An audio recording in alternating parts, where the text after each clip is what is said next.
Hello and welcome to the video. This is my annual roundup of radio control technology. Now this is something that I do about this time every year. I've done it for 3 or 4 years now, and it's a great way for me to collect all of the FPV wings, quadcopters, indoor quads, radios, FPV goggles, lots of different pieces of technology, and put them in a list.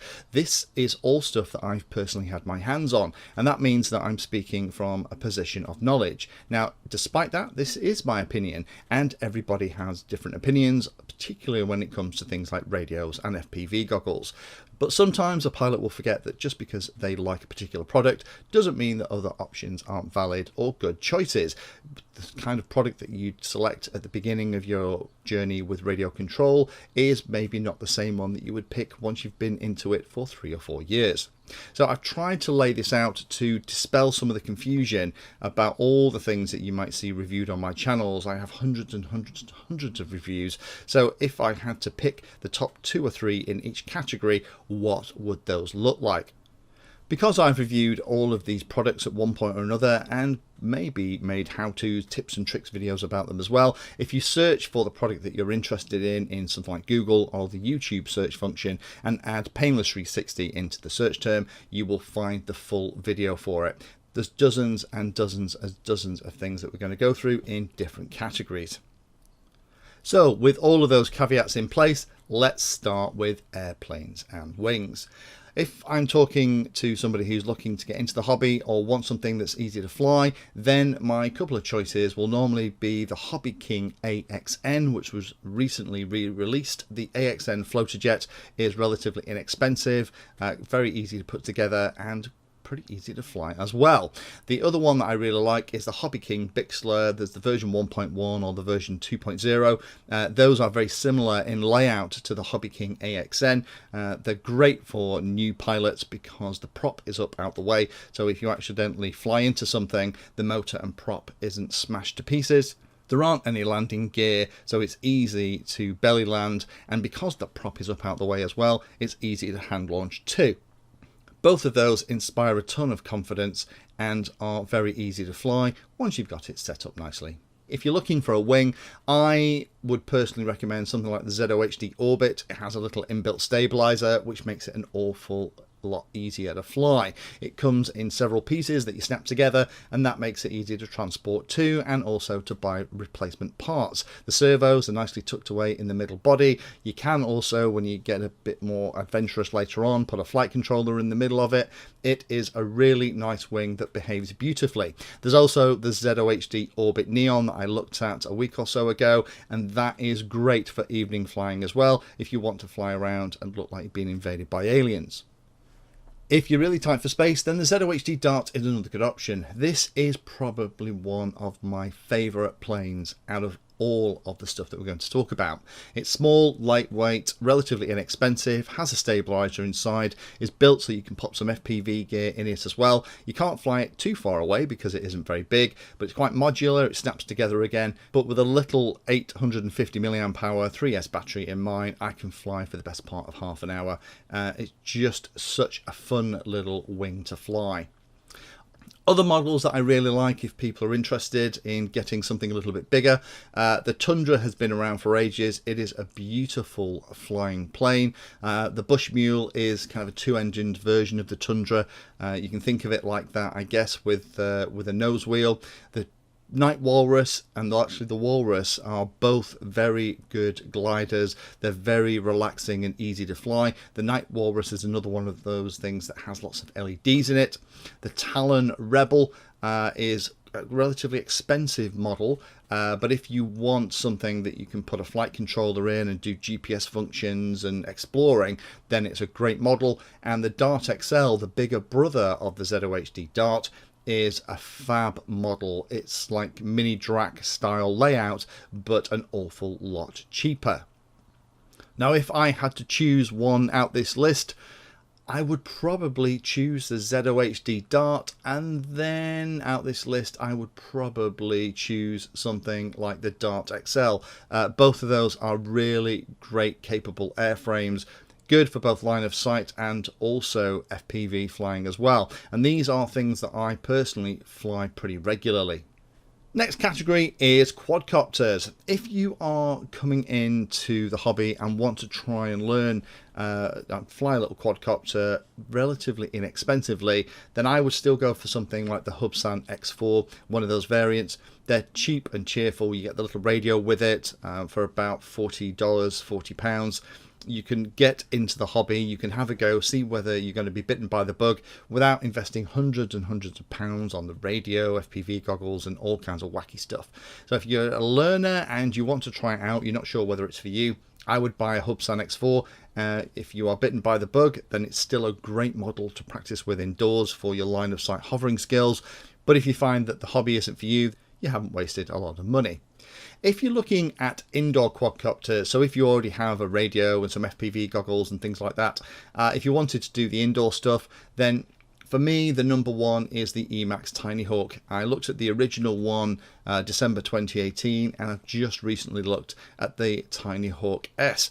Both of them are fantastic models. Emax makes some really good stuff. And then there are lots of the classic Tiny Whoop style layouts. Personally, I don't like the really overpowered ones for indoor flying. All you end up doing is putting a throttle curve in and limiting the throttle travel on that anyway. If I'm going to fly outdoors and I want to fly less than 250 grams, and that might be important for you if you live somewhere where that 250 gram is part of a limit that you have to adhere to, then I like the Emax Baby Hawk 3-inch. That is one that I still have here. I got it a couple of years ago after seeing someone at a show have one, and it is a fab little model. It's very lightweight, very small, very maneuverable, flies like a much bigger quadcopter. Similar things like the ER349SX, those are really nice models too. Again, I've done a video on that, and I do think that 3-inch props are the sweet spot for this kind of class of model. Some of the latest toothpicks are starting to get quite good. Aesthetically, I'm not as big a fan of those as lots of people are. Recently reviewed the RD105, and that was, again, a very nice model and can easily come under the 250 gram limit. And then the last one is, if you want the ultimate sub 250 gram model, I would go for something like an Armatan Gecko. It looks like, flies like, and acts like a small version of a full-size 5-inch quad and is a work of art.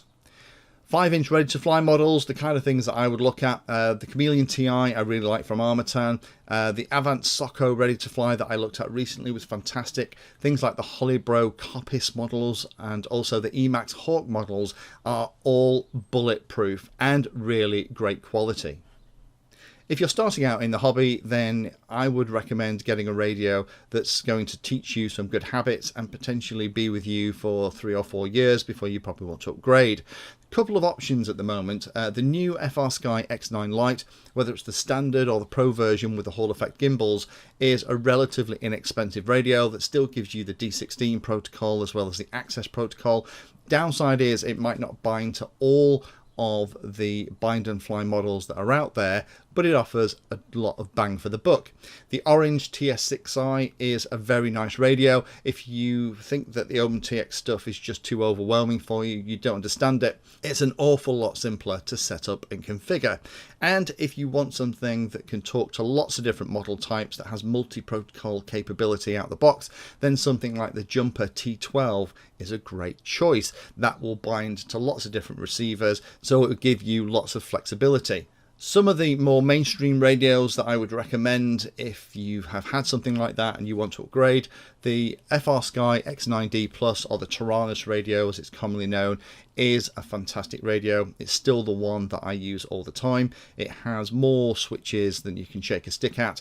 Some radios that don't have trim tabs, things like the X-Lite, are not very good for fixed wing models. If you move on to those later on in your career, maybe you might start out in quadcopters. If you buy an X-Lite or something that doesn't have trim tabs, then that's going to become a problem later on. But the X9D Plus from FreeSky is a classic, and lots of pilots still use it, and there's a very good reason for that. The Jumper T16 is a Jumper TX powered, which is basically OpenTX with another name, powered radio, color screen, really good radio. Again, has that multi-protocol ability that the Jumper T12 has, but with full-blown OpenTX and a full graphical environment. And the last one are things like the FrSky X10 and others. There are more expensive FreeSky radios, but I think for me, if you're looking for a mainstream radio, the Taranis QX7 is quite good. The X9D Plus is probably the one I would choose over everything else, and things like the Jumper T16 if you want multi-protocol. The craziness that we saw 18 months, 2 years ago, where everyone was trying to get a piece of the FPV market because they thought that was going to be the next big thing, has died down. But that has left a couple of really good products on the shelves if you're a beginner. The Quantum Cyclops and Cyclops Diversity from Hobby King is quite inexpensive. It's quite a simple set of goggles. It does allow you to wear things like glasses if you need sight correction. The lens is adjustable. It isn't the most aesthetically pretty thing in the world. It's a great big box stuck out the front of your face, but it works nicely. The Fat Shark Recon V3 is the latest version of the Recon goggles from Fat Shark. If you want to have the backup of a major manufacturer that provides the kind of return warranty that Fat Shark does, then that is a great option. The really nice thing about the Recon V3 is they are very, very easy to focus on, even though they're quite compact. There's some quite clever lens technology and mirror technology inside that gives a nice wide focal range. There are other ones like the EV800D and others that are liked by many, but I've not had them in here. Mid-range, I think for me at the moment, the mid-range has to be the Fat Shark Scout. I reviewed that a few weeks ago and it impressed me quite a bit. Really great goggle, diversity, lots of fab features. Go and check out that review if you haven't already seen it. If I was starting out now, that's probably what I would buy. The next ones are the Onway Commander V1Ss. Had a look at those as well. I think they're some of the best non-Fat Shark binocular style goggles kicking around. The V1Ss have just been revised and I really like them.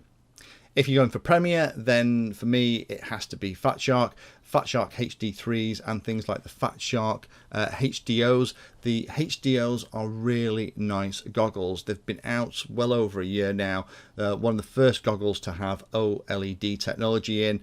And I use mine pretty much every day with an Immersion RC rapid fire receiver. FPV wings, cheaper end of the market. You can get yourself something like a Hobby King Bonsai or a Texumo and stick yourself some FPV equipment on it. Those wings can be really nice for learning to fly line of sight as well, but with the addition of some FPV kit, they make really inexpensive FPV wings. Again, the ZOHD Dart that I talked around originally, such a nice little versatile model. You put a camera and a video transmitter in there, then you can fly that FPV as well. And also the AR Mini Wing. That's the thing that I put Ardu plane into. You don't have to put a flight controller into it to be a fab little flyer. It's very quick, it's very nimble, and it is a pretty bulletproof little wing. Has leading edge protection, can get in and out of trouble very easily, loads and loads of power. Mid-range for FPV wings, I like the Sonic Model AR wing, the bigger brother of the Mini AR wing. That's a 900mm wing, loads of room inside if you do want to add some more electronics. And again, the ZOHD Orbit for me is another great FPV wing. It's really been designed and built from the ground up to easily add FPV electronics. The Premier stuff, if you want the ultimate, things like the TBS Caipina 2, things like the Right Wing Mini Drac, and also the ZOHD Dart XL are all quite expensive models, but they fly beautifully and are really well thought out. Quick couple of comments on flight control. I tend to run three things on flight controllers. I look at the flight controllers more from a software point of view than hardware point of view now, because hardware can run lots of different versions of software, so it's not like it used to be 3 or 4 years ago. Ardu Pilot I tend to use pretty exclusively for fixed wing stuff now, particularly if I want the GPS and some of the abilities that you get through the mission planning software. And if I'm going to use Ardu Pilot, if I have the room, something like a Pixhawk Cube is quite good if I don't care about on-screen displays. Well, then I've done builds with the Omnibus F4 version 3 and the Maytech F405 wing. iNav is great for both fixed wing and multi-rotors. It gives you all the GPS capabilities in a reduced form, but works very well. And then for me, beta flight is the one I go for. If it's more about acro, speed flying, racing, it's going to have to be beta flight. But you can see here, the same kind of names are popping up in terms of the flight controllers that I tend to use. So the Matex stuff's very good. I really love the Holybro flight controllers. I always have a good experience with those. Brain FPV flight controllers are fantastic. Have a vector-based on-screen display, and things like the CL Racing F4 are pretty bulletproof stuff. So I'll usually go for one of those class of flight controllers if I'm building something, because I've had a good experience with them. Last thing to talk about is the RC kit, the general roundup. Chargers, the ones that I really like, I like the ISDT D2. That's on my desk. ISDT makes some really nice stuff actually that works really well. It's a little 2-port charger. It sits on my desk all the time, and it's when I just need 1 or 2 batteries charging up, or to maybe charge the goggle batteries, I'll just use that on the desk as I'm doing other things. If I am going out to the field and I need to charge lots of different packs of lots of different sizes, then I'll pull the SkyRC Q200 out. Again, SkyRC makes some really good charging technology, and that has 4 ports, so I can have 6 batteries charging very quickly while I'm sat here getting ready for a day's flying. The other bit of technology worthwhile mentioning is the SkyRC BD200. That was the discharger I looked at a while ago. Really disappointing. It doesn't have a balance tap to monitor that none of the cells are getting over discharged, but it has been a great help when I'm coming back from the field and I didn't manage to get all of the batteries discharged because of a problem with a model. Other handy gadgets that I'd recommend, the Fly Finder V2 is very good. That's a little LiPo powered lost model alarm that works really nicely. There's things like the Fly camera switcher I'm going to be putting in one of my current builds, so I can switch between like a follow cam and the front cam. There's also loads of different things that you can go and have a look at. Check out my smart tool video for a full list, things like soldering irons and electric screwdrivers and things like that. Favourite FPV pieces, there's loads of really good technology kicking around for this, but for me, if I'm building a really nice model that I want the best stuff in, I'll normally go for a Runcam Eagle 2 Pro, and then a video transmitter from somebody like Team Black Sheep. The Unify stuff is really great. The Immersion RC stuff is very solid, and also things like the Foxeer VTX units and some of the AKK stuff is pretty good as well. But most of the FPV stuff that isn't aimed at the budget end is pretty solid these days. All the manufacturers have had a long time to make sure that the quality and kinks are out of these products. So hopefully that's helpful for those of you that are coming into the hobby. That's kind of my roundup. Those are the things that I really like, and if you bumped into me at a show or an event and asked me for what my recommendations were on a particular things, those are what I would say. Now this is a point in time video. I'm sure over the coming months I'll get other products in that may replace some of these. But if you have any particular questions, then do pop them down below and I'll do my best to answer them. Thanks for watching the video and watching right to the very end. You can find me in all the usual places on social media, and if you like the video and like what I'm doing here, then hit the subscribe button and hit the bell notification icon too. If you really like what I'm doing, you can go the extra mile and become one of my Patreons for access to me directly for support, and also giveaways and regular updates too. If you're looking for particular content, then check out the playlist. I organise all of my videos into playlists, so if you're looking for a particular topic, you can find everything here. If it's called Introduction To, it's designed to start very simply and build on that simple introduction to teach you all about it. If it's called For Beginners, then that is really aimed at people who are brand new to that part of the hobby. You can also search on YouTube for anything that you're interested in using the search function at the top. So iNav Painless 360 will find all of my videos and even the playlist around iNav. So thanks again for watching and happy flying.